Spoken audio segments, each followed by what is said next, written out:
el hematocrito, ¿verdad? Cómo se mide el hematocrito en pruebas de laboratorio a través del tubo de Winthrop. Es ese, ¿verdad? O el West Green.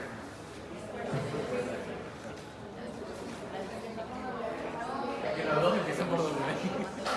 Eso no lo puedes confundir para el quiz. Nosotros estamos para el parcial. El quiz, las preguntas no las sacó Héctor Monasterio. No estoy diciendo que lo de la prueba de fisiología era lo mismo. Porque sí me ha pasado que el profesor lo sacó fuera del guión de práctica. Héctor Monasterios saca el quiz de práctica del guión de práctica, y así mismo va a ser para las prácticas de fisiología cardiovasculares quinto semestre, guión de práctica. Winthrop, hematocrito. West Green, velocidad de sedimentación globular, también llamada velocidad de eritrosedimentación. ¿Sí? Empecé cuando pongo eritrosedimentación en el examen, profe. Eritrosedimentación. Vean un segundo, me disculpa que esto es algo urgente. ¿Aló? ¿Sí?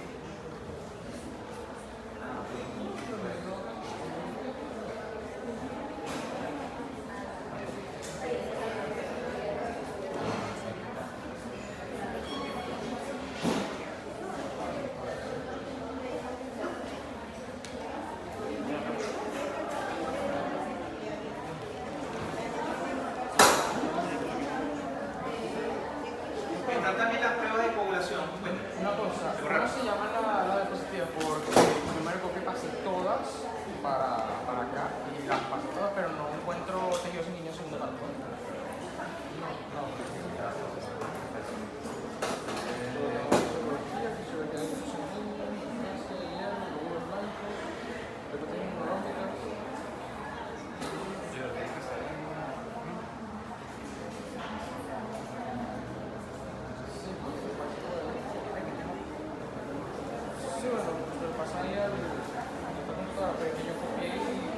Debe ser el archivo que me dijo error, así como que, para este archivo estoy haciendo uso. Ok, pruebas de coagulación.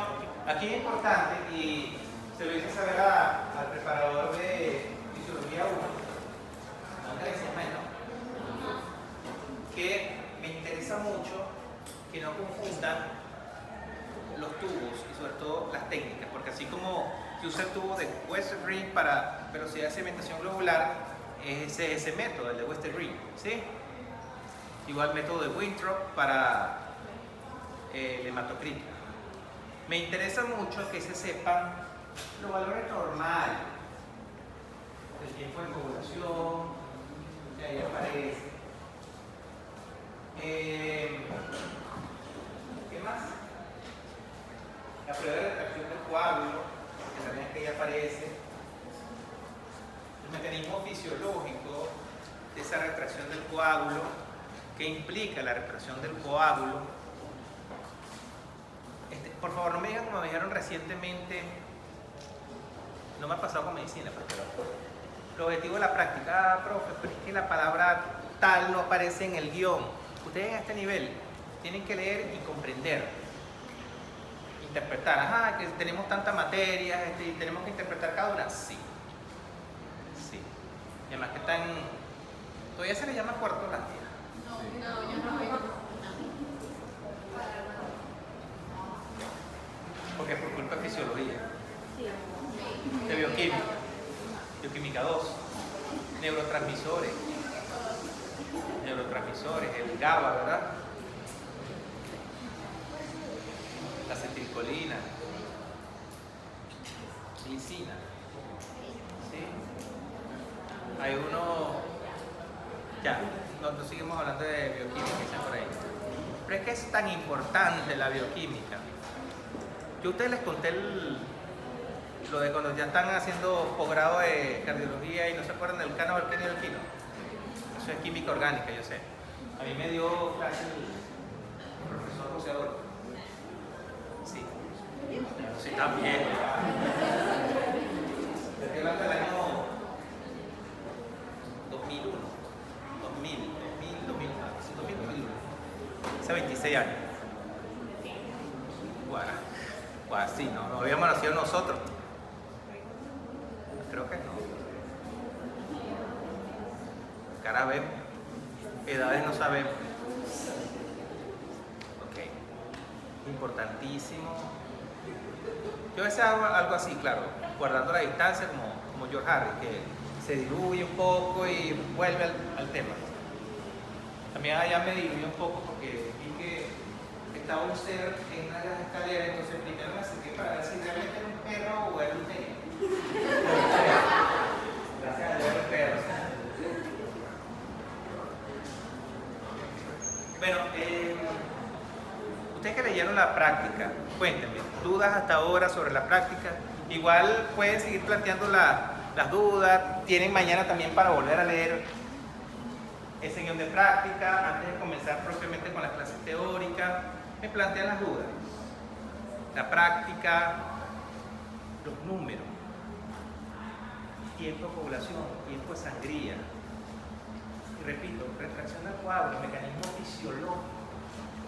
Eso lo tengo seguro que sí. Y en mis 6 años que tengo dando clases aquí, nunca he dejado de preguntar en el quiz. ¿Qué pasó? Los objetivos de la práctica. ¿Sí? Que si se lo pregunto como selección simple, como selección múltiple, como concretación, desarrollo, yo veo cómo lo pregunto, pero siempre lo pregunto. O me dio por hacer el quiz oral. Diga, compañero, ¿cómo se llama el método por el cual usted hace la velocidad de segmentación globular que es Westerbury? Entonces, eso. Son pocas páginas, léanla una y otra vez, de ahí va a salir el quiz. Realmente, mira, una de las cosas que lamento es que todavía no dispongamos para realizar la práctica en el laboratorio. Sobre todo porque esta práctica implica traer para acá tubos. Tal vez si fuera la práctica de la segunda práctica de fisiología 2, que es mecanismo de regulación cardiovascular, medida de presión arterial y toma de medición del pulso, esa sí se puede hacer, o sea, en un salón de clase. Yo les enseño, les voy a enseñar, por favor de Dios, el próximo semestre cómo se mide la presión arterial, o lo que ya saben la practican en ese momento, la frecuencia de pulso. O sea, esos son tipos de prácticas que se pueden hacer en un ambiente como este, un área. Pero esto, lo de los tubos y también el próximo semestre la práctica de orina, es difícil, claro. El profesor Julio Batista, que le va a dar clase el próximo semestre, en el último bloque del próximo semestre, él sí le da la práctica de tolerancia oral a la glucosa. Tiene para tomar la muestra y todo eso. Pero bueno, son cosas muy puntuales que todavía no disponemos para realizar de manera efectiva la práctica en un laboratorio. Pero bueno, estamos programados hacia eso. Estamos en transición. Transición, ¿sí? Esperemos que, bueno, sigamos cooperando y se dé la verdadera precisión. Bueno, si asomó por ahí uno de Sevilla, me escucho hablar. Ok, entonces eso. Dudas hasta ahora de lo que aparece en la práctica, pregunten.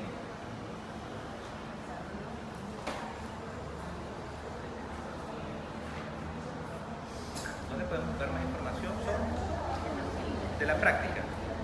Mira, o sea, de decirte, búscalo, o sea, se puede buscar por internet, siempre y cuando busquen documentos en PDF. O sea, de decirte, no, es que en la práctica está todo, y al final de la práctica te dan una referencia donde puedes buscar también.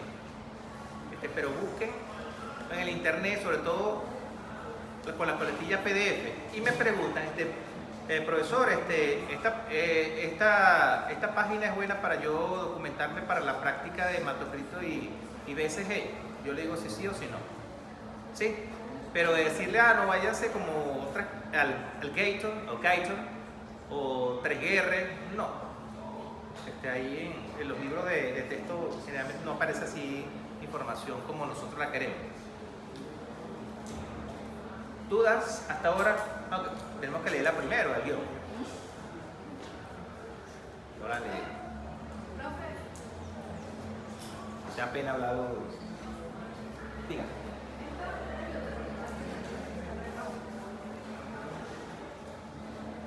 Ajá, al final está la guía de autoevaluación.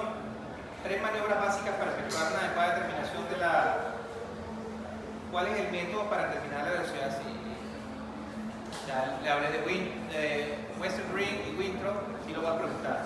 Mencioné los valores normales de BCG en el adulto sano. Para valores normales de la BCG, en la primera hora, acuérdense que eso está expresado en milímetros sobre hora, porque le puedo poner varias opciones: centímetros sobre minuto, centímetros sobre hora, esas no son. Entonces, no es que el profesor pone mucho conchita de mano, ya se lo dije, que es milímetros sobre hora.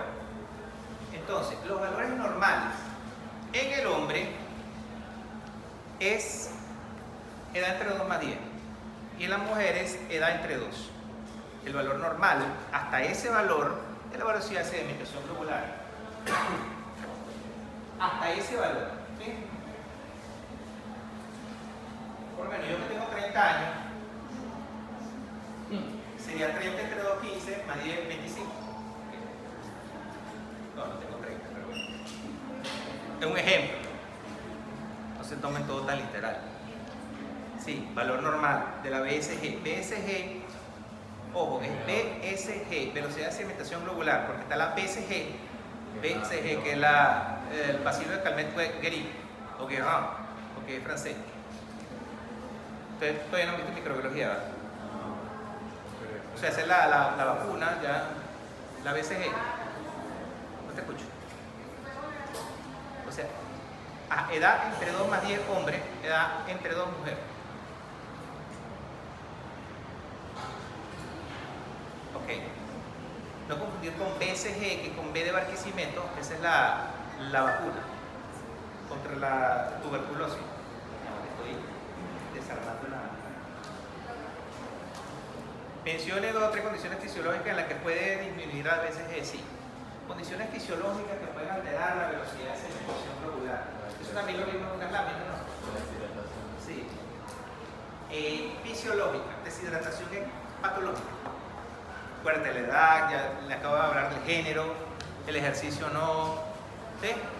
Bueno, definir el valor de hematocrito. Sí, el hematocrito normal es la hemoglobina por 3. Consignar el valor de osmolaridad del plasma sanguíneo. Ok. Ustedes ya vieron esto en biofísica, lo de osmolaridad y todo eso. 290 más o menos 10. ¿Se acuerdan de eso? Milimoles por litro. Es la osmolaridad normal del plasma sanguíneo. 290 más o menos 10. 280, 300. Esa es la osmolaridad del plasma sanguíneo. Milimoles sobre litro. Más pregunta por aquí. Describa cómo actúa la heparina como anticoagulante. Ok. La heparina como anticoagulante, acuérdense, para esta práctica tiene que saberse la cascada de la coagulación. Vía intrínseca, que aquí también aparece, ¿no? Para lo que leímos Pero aquí yo tengo las láminas de la vía intrínseca y la vía extrínseca. Entonces, ¿en dónde actúa la heparina? Dentro de esa cascada de la coagulación. Son 12 más 1 factores. ¿Cuántos que son? 12 más 1 factores. Ese mismo, ese número que va después del 12. Factores de la coagulación. Hay unos claves. El factor 1, la normina. El factor 10, que está en la mitad del centro, en toda la mitad de la cascada de la coagulación, el factor 10. Como una encrucijada, esa cascada de la coagulación. Me disculpan, lo voy a tener que decir. El factor 13, que es la fibrina, si fibrinógeno se transforma en fibrina, importantísimo. Entonces, sí, hay una tabla ahí en las láminas, el nombre de los factores. El factor 1 se llama tromina, el factor 2 se llama tal, pero me interesa que se aprendan. ¿Ah? Sí, 1, el 10, el 13 y sobre todo, ¿qué hace el 10? Porque está en la encrucijada. Yo lo vamos a mostrar realmente de la cantidad de la población.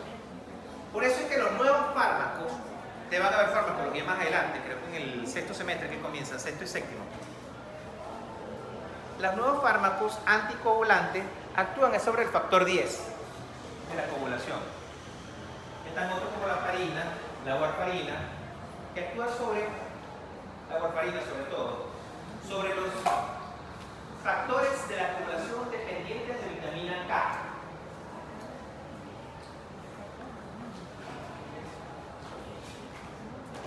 Investigue.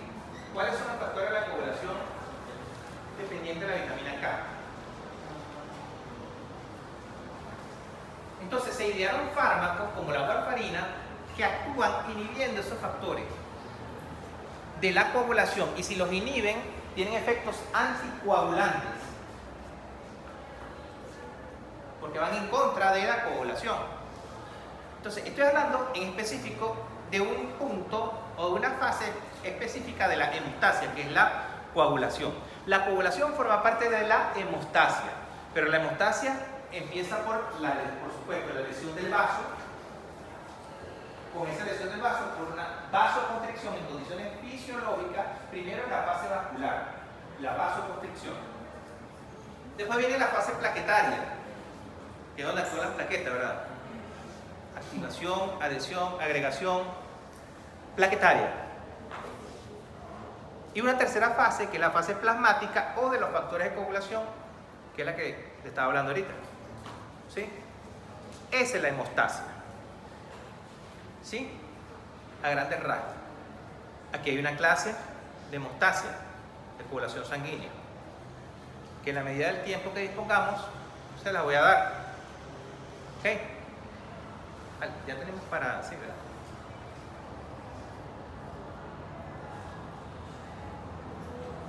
Habíamos quedado en... Bueno, esto es eritropoyetina. Ah, pero esta no. Sí, es la otra clase.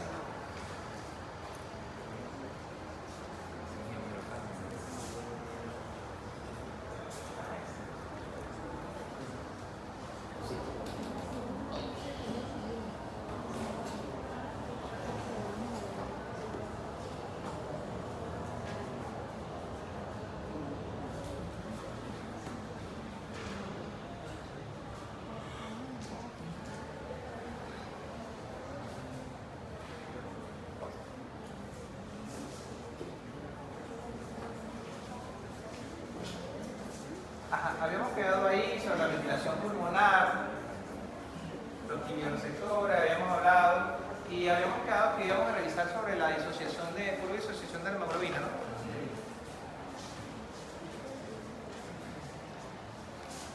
¿Qué investigaron sobre la curva de disociación de la hemoglobina? ¿Qué factores aumentan la afinidad del oxígeno por la hemoglobina y cuál disminuye esa afinidad?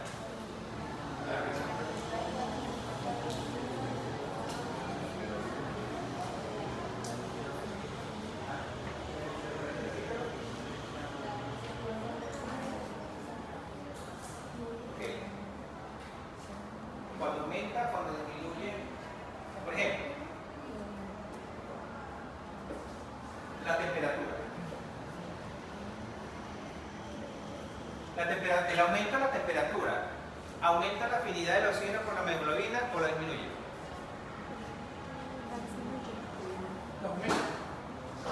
Aumenta. ¿Seguro?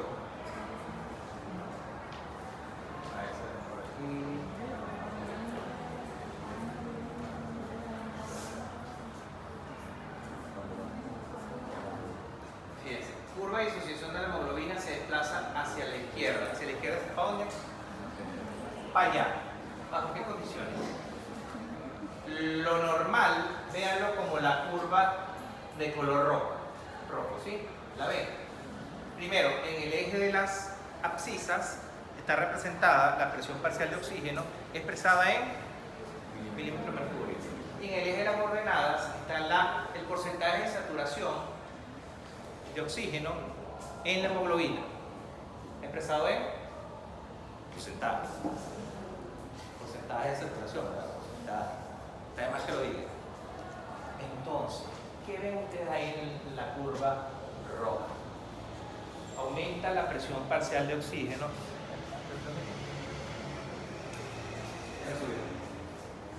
¿Quién se anima a explicar esta gráfica?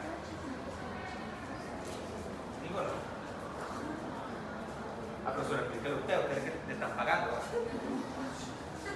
No, de aquí en adelante, eso se lo acabo de decir también en enfermería. Ustedes van a dar seminarios. Van a que pero otro seminario y otro seminario. ¿Te anima? Sí.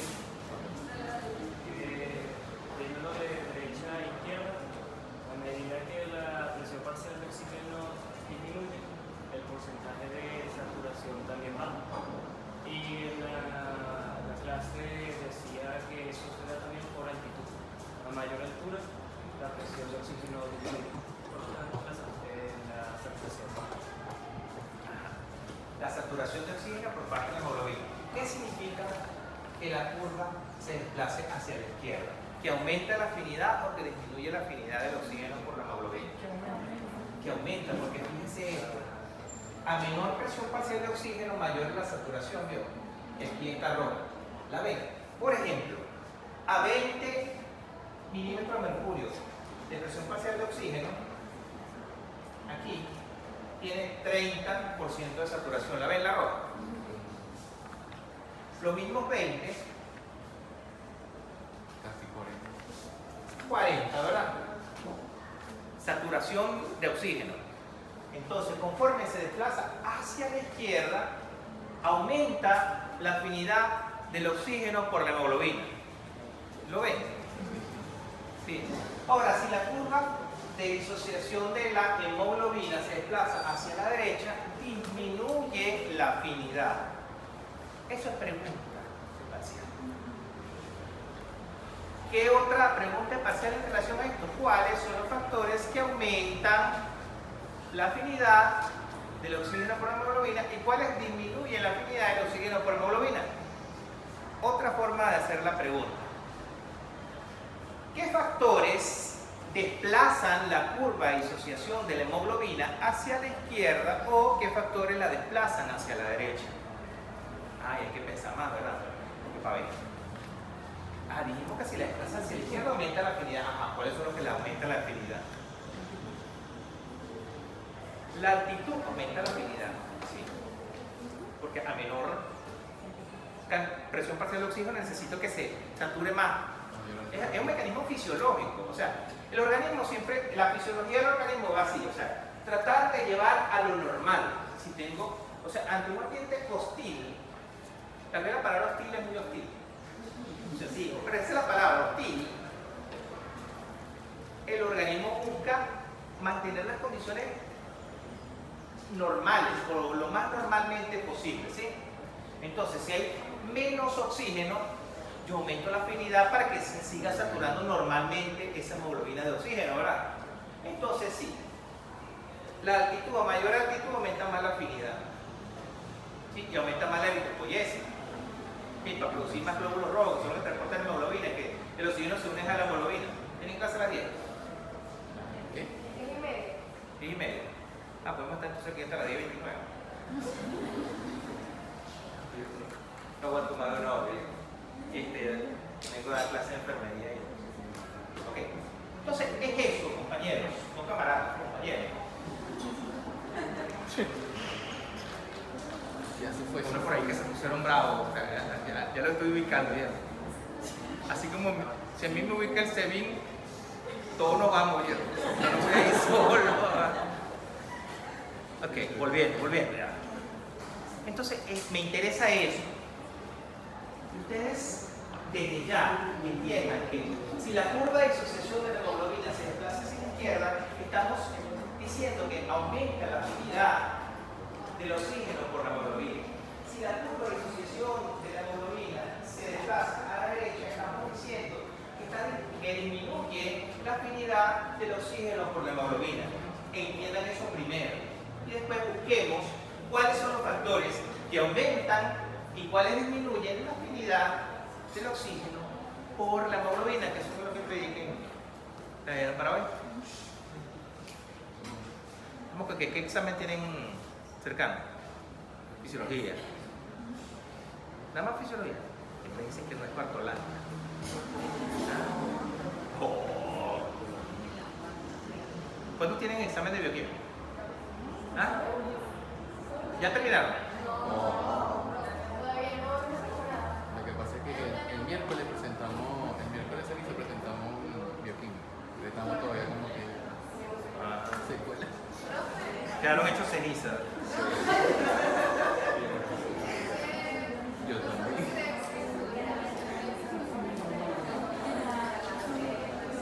Sí, sobre todo, miren, aquí participa lo que es el pH, pero, y se los digo, porque en la experiencia que lo han tenido corrigiendo exámenes, miren, si yo les digo, nombre un factor que aumente la afinidad del oxígeno por la hemoglobina, no conozco nada más pH, o sea, ¿qué pasa con el pH? Cuando el pH disminuye o cuando aumenta la afinidad.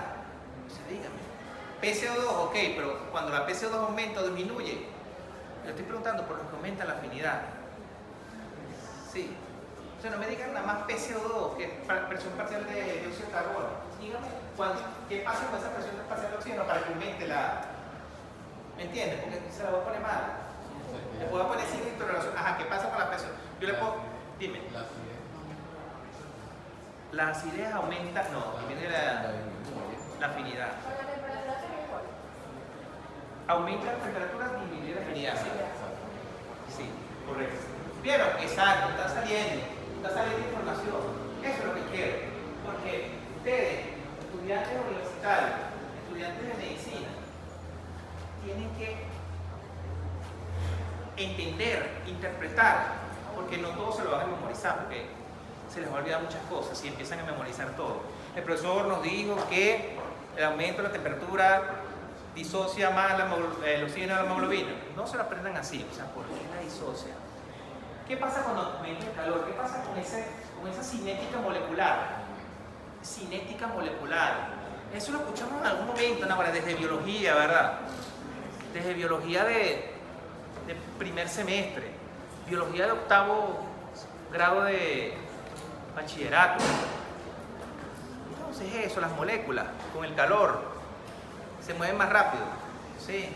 A mí me dio biología, no, que en paz descanse, el profesor Rebolledo. Sí, él estaba mayor. No pude usar viejo, muchacho. Y a mí me dio química general el profesor Papale, Jean Papale. Jean Papale, sí. Está jubilado. Todavía la vida de No, buenísima, ¿vieron? Papale. Él era, o sea, que daba las clases aquí y iba escribiendo y se proyectaba. Bueno, entonces, ¿qué es eso?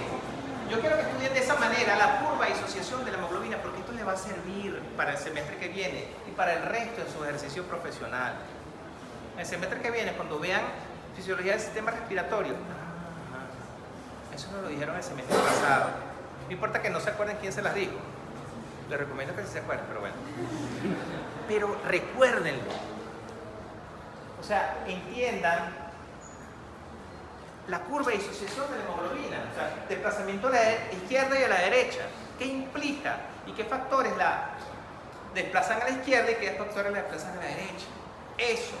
Y ya está cubierto este tema de la curva de disociación de la hemoglobina. Sabiendo eso.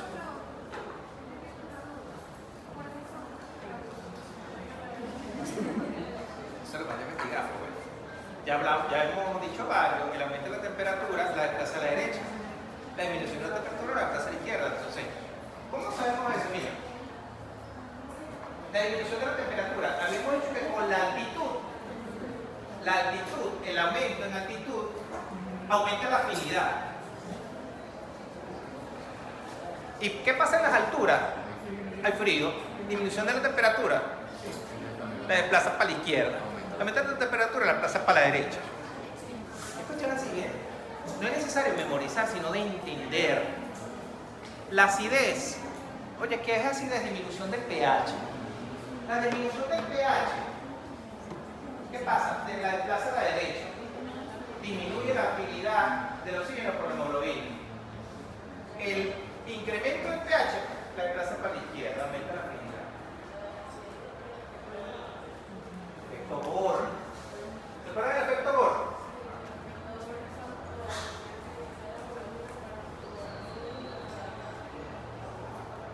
Amortiguar la acidez. Incluso, ustedes van a ver, para amortiguar la acidez, o sea, la palabra es amortiguar, porque tampoco es compensar, así como lo dijo la compañera. Cuando vean farmacología, se van a dar cuenta también que, o sea, hay fármacos que no actúan en medio ácido. Y tampoco el organismo actúa correctamente en medio ácido. Necesita un amortiguador. Sí, ¿verdad? Un mecanismo que amortigue la acidez. ¿Sí? Incluso por algo ven que el pH sanguíneo es discretamente alcalino. Cuando se acidifica, oye, es porque hay bacterias, hay virus, hay agentes agresores, hay agentes lesivos, no lascivos, lesivos, ¿sí? Que lesionan, que agreden, ¿sí? Pero bueno, a veces yo digo esta cosa que son un tanto jocosas, pero es también porque cuando uno está escribiendo en el examen, ocurren errores, y lo he visto, es lesivos, ¿ok? Ok, no quiero después llamar a la comisión de ética aquí escribiendo esas palabras en el examen. Entonces, me lleva la idea, lo de la acidez, la alcalinidad, ¿sí?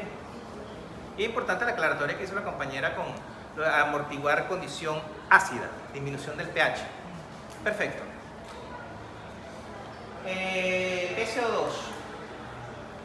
El incremento de la presión parcial de oxígeno desplaza la curva a la derecha, disminuye la afinidad del oxígeno por hemoglobina.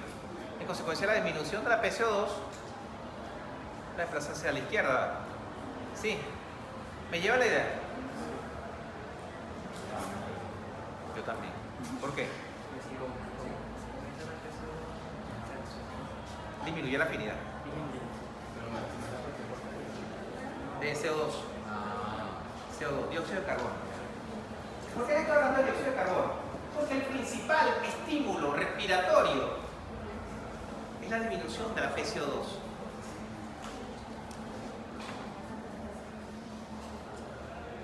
Eso se lo han dicho ya, ¿no? Si no, se los digo yo. Y ya tienen el conocimiento para cuando vean fisiología del sistema respiratorio. Que no lo va a dar yo. Pero lo hago yo. El principal estímulo respiratorio es la disminución de la PCO2. Entonces, a veces me preguntan, no, los cambios de la presión de oxígeno, no, eso es estímulo respiratorio. Lo que activa la respiración es el PCO2. Si está bajo, entonces empieza a barrer CO2. ¿Ya han visto los pacientes que están en terapia intensiva que están conectados al ventilador? Aunque sea la novela. ¿Por qué llegan a esas condiciones? No todo. Hay distintas causas o distintos criterios para ventilación mecánica. Pero es cuando el organismo pierde la capacidad para barrer CO2. ¿Qué significa eso? Aumentó el CO2. Y el paciente está en hipopnea, o sea, respira poco, no puede barrer ese CO2, que es dañino para la célula. Entonces necesita la máquina, pero debe barrer ese CO2. ¿Sí me entienden? ¿Sí? Ya lo van a entender en fisiopatología. Siguiente. Igual tienen que investigar todos esos factores. Ya aquí dijimos algo. Samuel 2, por favor. Samuel 2. Samuel. Eritropoyesis.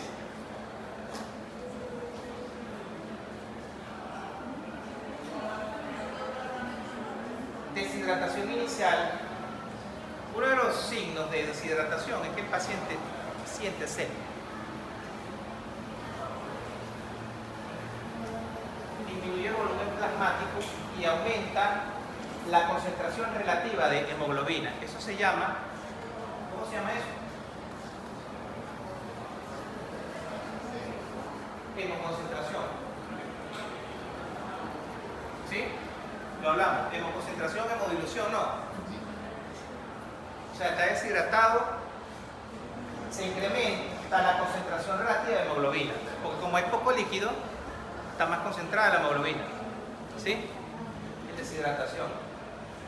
Pronto se incrementa la formación de glóbulos rojos. ¿Sí? En condiciones de deshidratación. Correcto. Sí, como está deshidratado, la hemoglobina se ve alta. Pero el contagio de glóbulos rojos puede estar normal o incluso bajo. ¿Sí me lleva la idea?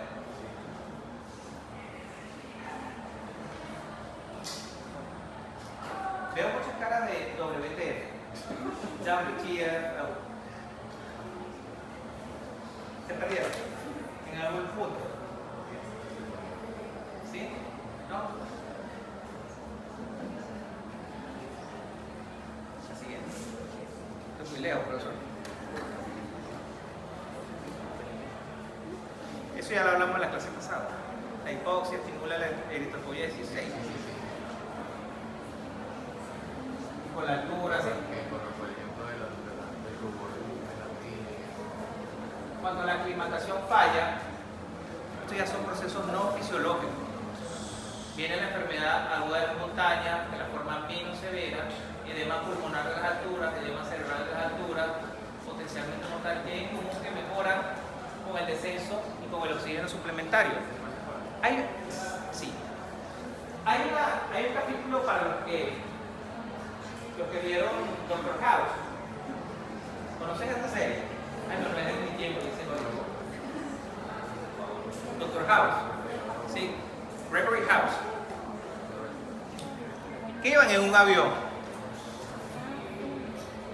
y había un asiático que tenía fiebre, estaba tembloroso.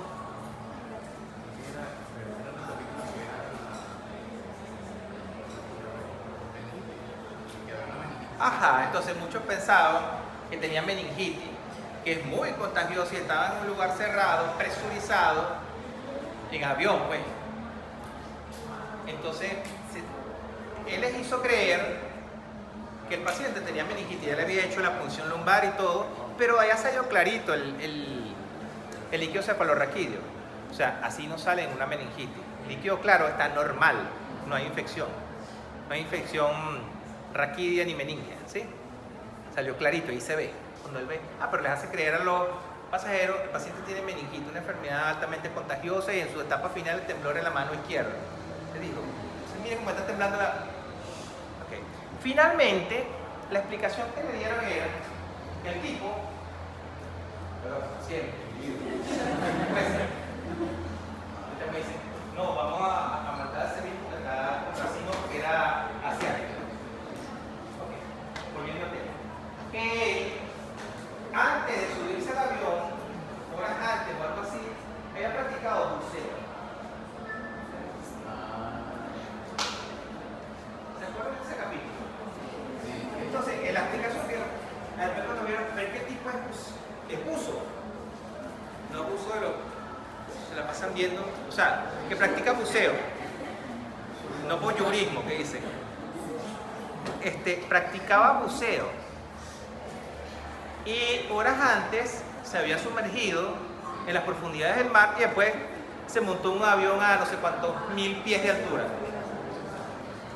Entonces hay un cambio brusco de presión barométrica, de presión atmosférica, ¿sí? Entonces eso le hizo colapsar no solamente los pulmones, sino todo el organismo, ¿sí? ¿Vieron? O sea, lo que hace la diferencia de presiones, esa es la presión barométrica y en consecuencia la presión parcial de oxígeno. porque la presión parcial de oxígeno es la presión barométrica por 0,21. ¿Sí?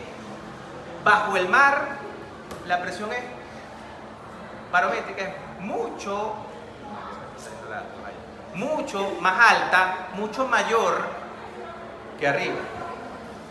¿Por qué creen ustedes que las cabinas donde van está presurizada? O sea, genera presión para que uno pueda respirar ahí adentro. ¿Y por qué ustedes creen que ustedes no pueden como en un ruta abrir la ventana en un avión? No, si acaso es, o sea, que le bajan una tela, ¿verdad?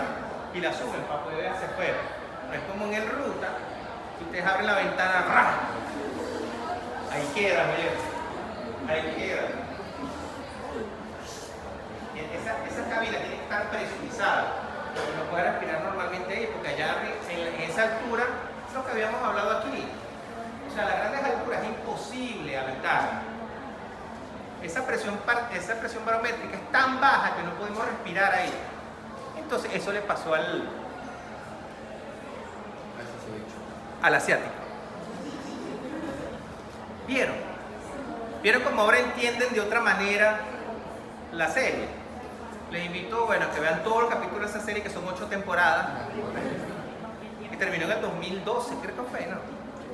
Por ahí. Bueno, entonces es eso. ¿Vieron lo importante? O sea, cómo ahora en un cuarto semestre entienden esto de manera distinta, ¿verdad? El efecto de los cambios de presión barométrica y en consecuencia de presión parcial de oxígeno. Si eso lo entendieron, o sea, me doy por satisfecho. La siguiente, por favor.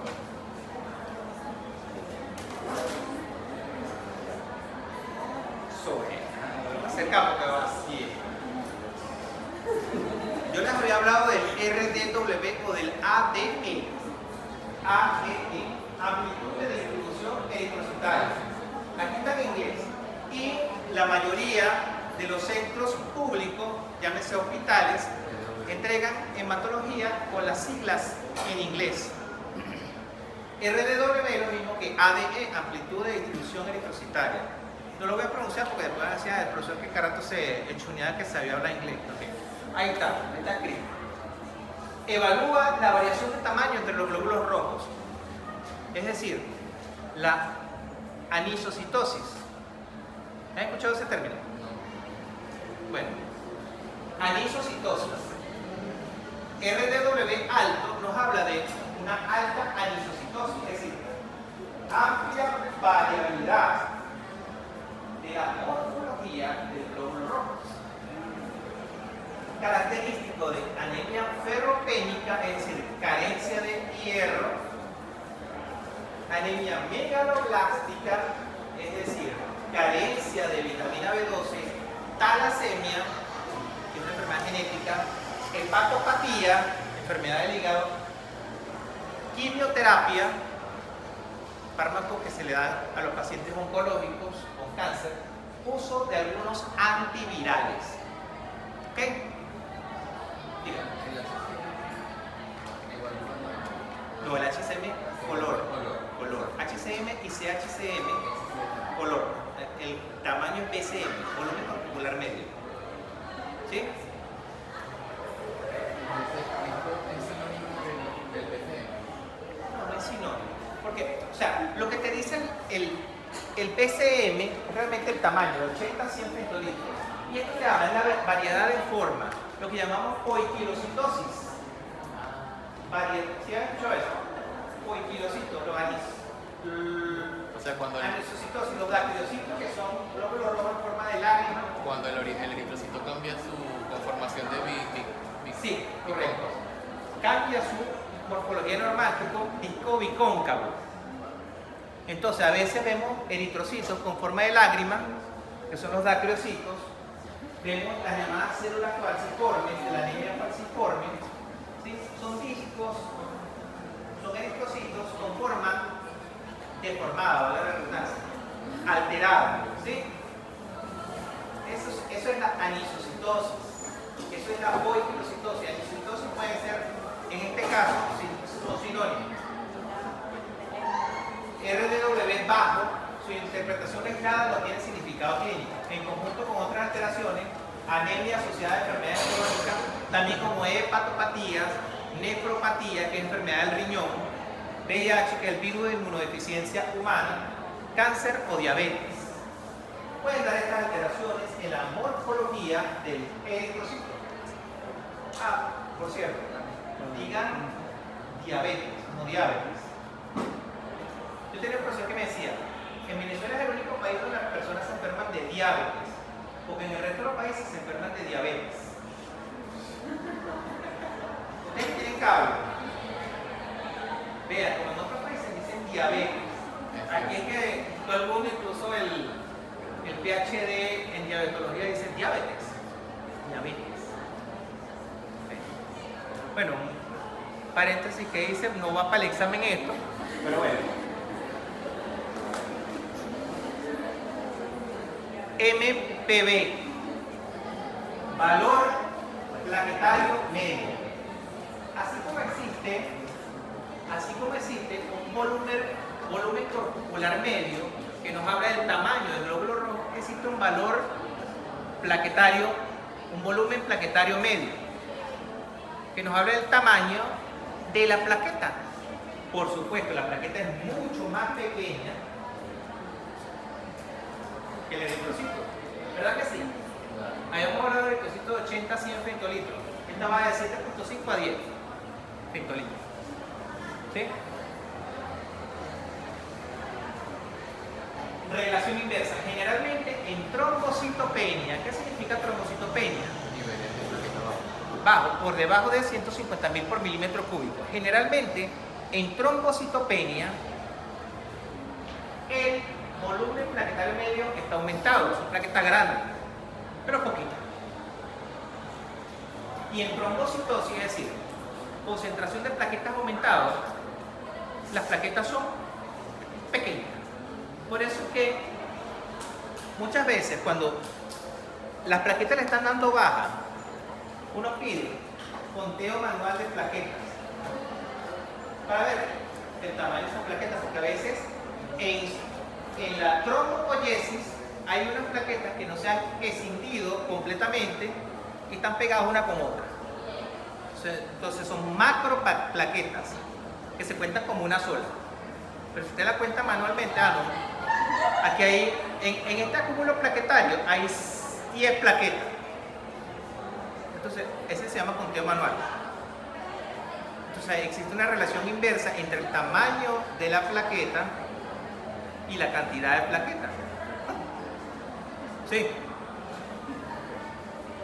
Trombopoiesis compensatoria, cuenta plaquetaria normal y volumen plaquetario medio disminuido. Trombopoiesis autónoma, trombocitosis y volumen plaquetario medio elevado. Esas son condiciones fisiopatológicas. ¿Qué significa eso? Que no se lo voy a contar.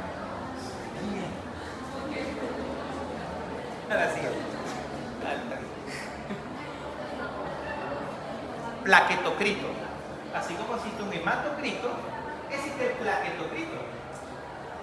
Ah, ok. Que es la concentración de plaquetas por volumen de sangre. De 0,1% a 0,5%. Yo les dije que lo más abundante son los eritrocitos. 45%, 50%, 0,1%, 0,5%. PDW.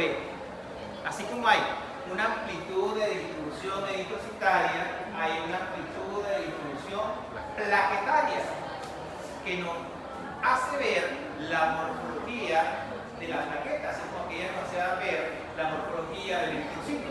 ¿Sí? ¿Vamos? ¿Entendiendo? ¿Sí? ¿A dónde eso se da? Si vamos entendiendo. El valor normal de la amplitud de distribución plaquetaria es entre 10% y 18%. Y de la amplitud de distribución eritrocitaria es más o menos el mismo valor. Va de 7 a 14. El ADE. Amplitud de distribución eritrocitaria. Y la amplitud de distribución plaquetaria de 10 a 18%. Se expresa en porcentaje.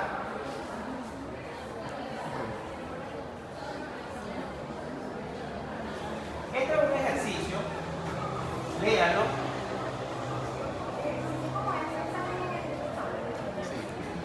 No se lo va a poner. A menos que sea un ejercicio normal, porque generalmente esto nos habla de una anemia. Ese es el punto. No quiero que me estén demandando porque el profesor está poniendo preguntas que no están a nuestro nivel. No, yo sé que ustedes no lo hacen, pero yo en el parcial, no tanto en el quiz ustedes saben lo que va, pero en el parcial voy a colocar fisiología. Ahí estamos, fisiología. Bueno, continuamos mañana. Cuidado, ya vienen a clase. Tienen una clase aquí a las 9 de la mañana. Continuamos mañana. Adiós.